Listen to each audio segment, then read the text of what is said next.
ప్రపంచ రాజకీయ చదరంగంలో భారతదేశం ఒకే దెబ్బకు రెండు పిట్టల్ని కొట్టింది. ఒకవైపు మన చిరకాల మిత్రుడు రష్యాతో బంధాన్ని బలోపేతం చేసుకుంటూనే మరోవైపు మన సరిహద్దుల్లో కవ్వింపులకు పాల్పడుతున్న చైనాకు గట్టి సందేశం పంపింది. ప్రధాని మోదీ దౌత్యనీతి సాధించిన ఈ అద్భుతమైన విజయం గురించి తెలిస్తే ప్రతి భారతీయుడు గర్వపడతాడు. రష్యా అధ్యక్షుడు పుతిన్ భారత పర్యటనకు రాబోయే ముందు రష్యా పార్లమెంట్ ఒక చారిత్రాత్మక ఒప్పందానికి ఆమోదం తెలిపింది. దాని పేరే రెలోస్, reciprocal exchange of logistic support. పేరుకు ఇది సైనిక ఒప్పందమే అయినా దీని వెనుక ఉన్న వ్యూహం తెలిస్తే మీరు ఆశ్చర్యపోతారు. అసలు ఈ రెలోస్ ఒప్పందం ఏంటి?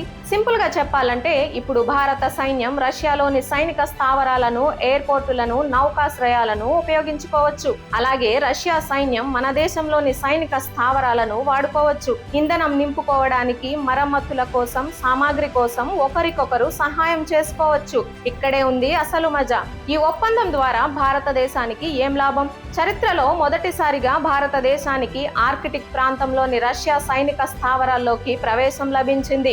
ఆర్కిటిక్ ప్రపంచంలో అత్యంత కీలకమైన ప్రాంతం. ఇప్పుడు మన నౌకలు, విమానాలు అక్కడి వరకు వెళ్లి రష్యా సహాయం తీసుకోవచ్చు. ఇది చైనాకు కలలో కూడా ఊహించని దెబ్బ. అదే సమయంలో రష్యాకు హిందూ మహాసముద్రంలోని మన సైనిక స్థావరాల్లోకి ప్రవేశం లభిస్తుంది.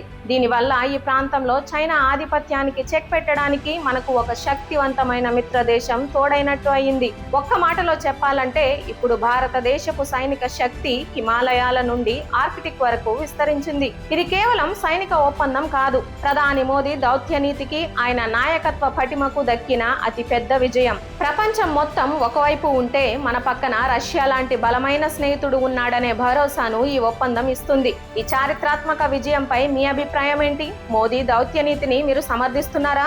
కింద కామెంట్స్ లో జై హింద్ అని టైప్ చేసి మీ మద్దతును తెలియచేయండి. ఈ శుభవార్తను ప్రతి భారతీయుడికి షేర్ చేయండి. జై హింద్.